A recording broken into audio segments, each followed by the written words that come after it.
In this video, I'm going to be showing you 10 tests you need to try for your Instagram growth. And be sure you stick around for number 10 because it is going to be very useful for you. Oh, and if we have not met yet, my name is Emmanuel. I am the founder of Square One Group, where our mission is real simple. We want to help solopreneurs really level up, grow, and scale their business using systems. All right, let's start with test number 1, which is to optimize your profile. Now, here are 5 things you need to optimize for this test. Number 1 is the profile picture. Now, you gotta make sure you use a high quality one because it is gonna be real small and people need to see your face. But a little pro tip to this is choose a background color based off of the feeling that you want people to feel when they see your avatar photo. Is it blue? Is it green? Is it red? Just make sure you check into that background picture so it pops a little bit more. And it also makes you look more approachable and more trustworthy. All right, second thing is the username.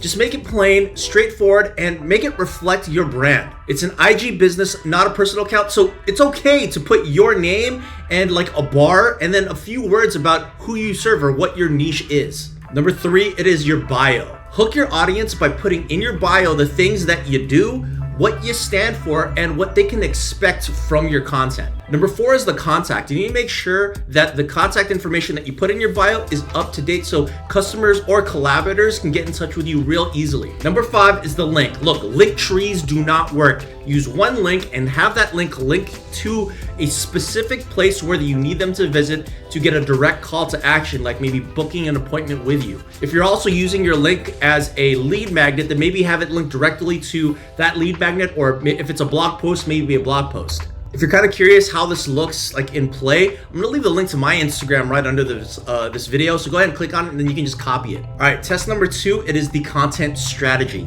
Your posts right now, they're just not cutting it. Here are 3 things that you should do. Number 1 is to define your brand's voice. Know exactly how you want your brand to sound. Is it professional, is it casual, or is it friendly? Just be sure that you stay in that lane and make sure that's how you want your brand to sound. 2 is to plan your content calendar. This is what I do to make sure that all of the stuff that I post online is planned, scheduled, reviewed, and refined. It also helps with being organized too. Number 3 is hashtags. Hashtags are a great tool for SEO, so it helps people find things that they're maybe searching for. So a simple thing to do is maybe post 3 to 5 hashtags that are relevant to the content that you're posting. Don't do anything beyond that because reality is they aren't really gonna move the needle as much as you think, but they are very good for SEO. Speaking of hashtags, let's move to test number 3, hashtags and keywords. See, using hashtags is one thing, but knowing what to use to make your engagement skyrocket, well, here's how. Start by searching the trending hashtags in your niche and use them to increase your visibility. Next piece is to engage with hashtag communities. Like interact with the posts from people that are using those hashtags, and that will allow you to push your content toward the audiences that would normally be searching for that hashtag. And once you get things running, maybe you want to add your own unique branded hashtag. Oh, and the other thing I have to mention about hashtags is you need to know where to put them. Like you can't just do a post and have a big block of hashtags. That's just gonna look spammy. Like you have to carefully plan when you want to use these hashtags and use them organically. Oh, and lastly, make sure you're monitoring the performance of these hashtags. All this said, I do want to mention that there's a really cool app that I want to recommend that I think you'd find very useful if you're really trying to grow your reach and engagement, plus, maybe grow your follower count. It's called $80. It's called the $80 strategy. I learned about it from Gary Vee. I'll leave the link to it below, but it'll allow you to be able to engage with people and their hashtags really, really easily. And speaking of engagement, let's move to test number 4, engagement techniques. You see, having followers, that used to be a thing, but it just doesn't cut it anymore. The algorithms, they live and breed on engagement. You need engagement. So here are a few things to get that engagement. Number 1 is that in order to get engagement, you also need to be doing the engaging too. You see, Instagram is not a one-way street where all you really need to do is just respond to comments being posted on your stuff or maybe replying to DMs. No, you actually need to be commenting on other people's content and creating conversations in your niche. Number 2 is to do giveaways and contests. See, look, your audience, they love it when they get incentivized by getting free stuff from your brand. So hold a free giveaway after you hit a big milestone or a big achievement. And when you do, it ends up bringing in a lot more leads and a lot more engagement because of these efforts. Number 3 is to do live streams. This gives your audience a chance to actually interact with you real time.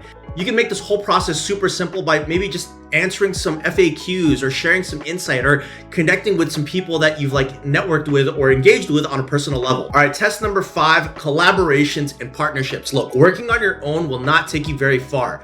This is how you grow your Instagram brand with collaborators. Step 1, know who you can and should be collaborating with. These potential partners should align with your brand and niche. And you can find these in the form of influencers, businesses, and other content creators by using the search bar on these platforms like Instagram. Now, once you've identified your potential collaborators, you build relationships with them by engaging with their content. Step 2 is to define your goals. You need to identify this right from the jump because this is essentially going to be your framework or your roadmap to what this potential collaboration or partnership is going to look like. And then step 3, it is to reach out. You need to do it professionally and in a concise way. You need to explain how both you and this other person that you're reaching out to are going to benefit from this collab. And then you can begin creating the content. By the way, if you're struggling to figure out what to say, hey, just ask ChatGPT.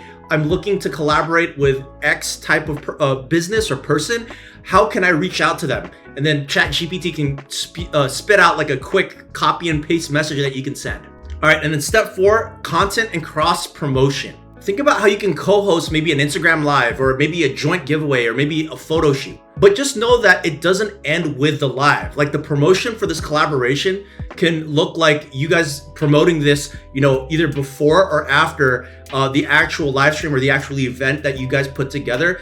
And you can do it through, putting information on your profiles, maybe sharing some stories, or maybe sharing this information on other social media channels to really promote this engagement, this collaboration, this partnership. And I should also add, this is a rule of reciprocity. If you're gonna ask someone to promote your stuff, you should be doing the same to really maximize, the relationship, the trust, and of course the partnership. By the way, if you're finding any value in the information I'm sharing with you right now, really appreciate it if you can click the like button, the subscribe button, the bell icon, all that stuff. Thank you so much in advance. All right, moving on to test number 6, and that is the posting schedule. All right, once you've identified and figured out how to have a solid content schedule and a system to be pumping out content on a daily basis, then and only then should you start thinking about when you should be posting your content. Because posting at random times is really not the way to grow. Do this instead. 1, identify your audience's activity. Instagram Insights can help you when you're checking out what day of the week or what time of the day your followers are most active. Number 2, it's to be consistent with your posting. Once you know the highs and lows of your followers' activities, commit to a posting schedule with the right amount of content around their engaging, the time that they're best engaging. The goal of this is simple. It's to be predictable. Number 3 is when you can start experimenting, like experiment in different time zones, especially when you have an audience in different parts of the world. Because the bottom line here is you need to schedule your posts that reach people beyond countries and continents to get more engagement. All right, test number 7, story engagement. Now, another thing, really important thing is stories. You have to be using stories daily. Sharing little bits and pieces of information about behind the scenes content will make your followers have something to look forward to when they're, open up the app and start thumb scrolling through social media. Also, make sure that you're using those interactive features like the poll, asking questions, or that slider bar thing, or maybe swipe up for a link. Whatever it is, make sure you're using those features. And if you're at all interested at what this looks like in real time, again, link to my Instagram is in the comment section or in the description.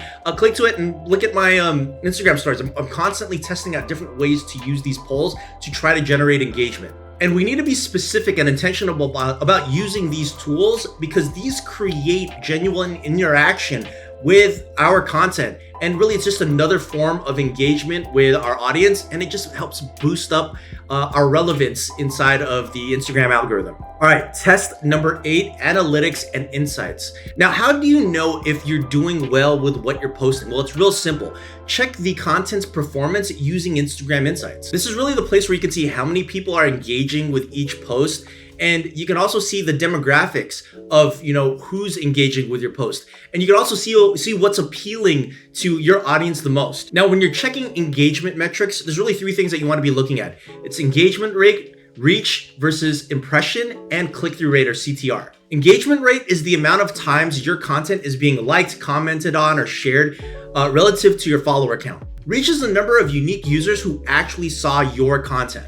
Impression is the total number of times your content has been viewed, regardless of who's viewing it. So I guess you could say the big difference between reach is that it's measuring how many people are watching it, and impressions is how many times they're rewatching it. And CTR, or click-through rate, is really the percentage of viewers who clicked on the links you included in your stories or in your posts. After you analyze how well your content is performing, then really observe how your competitors are doing this. Like, really monitor and check their content and their engagement strategies and see how it affects their growth. Then the reality is just start, stealing with integrity some of the posts that you know are working well for your competitors and see if it'll work for your content as well.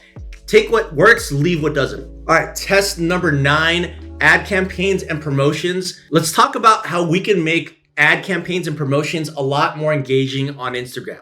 Let's talk about the ads first. An ad with great visuals that combine colors, fonts, photos, and really just meshes them in perfect harmony with really persuasive ad copy should, and by the way, it should never be written by AI, just quick side note, will make a perfect ad campaign. Well, I should also add that we need to make sure that it's hitting the right target audience so we have the right people seeing the ad and engaging with it. Promotions, which is really just a byproduct of an ad campaign, have a lot of ways to be engaging as well. Like, think of promotions as doing contests and giveaways. It really builds up the buzz for your brand's name, and it really just builds engagement and really generates interest for your services. A really great idea that I've seen work really well is doing LTOs or limited time offers for like exclusive like access or exclusive discounts for services. This really creates a sense of urgency because it makes people think that once it's done, it's gone forever. Okay, test number 10, the nostalgia trigger test. This is what I mentioned in the beginning of the video. This is gonna seriously help you if you plan on expanding your reach on Instagram. So here it is. All right, step 1 is to identify where there are things or services that can trigger nostalgia. So let's say, for example, you're a realtor and you find this really, really old house, like a really old school 100-year-old house. So let's feature it. Really moving us to step 2, which is where we add a modern twist to the nostalgia. This is where you go in and you start flexing some of the modern features of this really, really old house that have been updated. You can maybe point out a refrigerator and say hey, remember how this used to be here? Well, now it's voice activated. Or maybe you can point at the oven and the stove and say oh yeah, this is now a smart stove and it's controlled by AI or the internet. And then step 3 of this is to use your audience, create calls to action within the post and say, hey, what is something modern that you can see in a home now that was not there when this house was built? What is a feature that is now a norm that was not around when you were younger? And boom, engagement, it's gonna go up.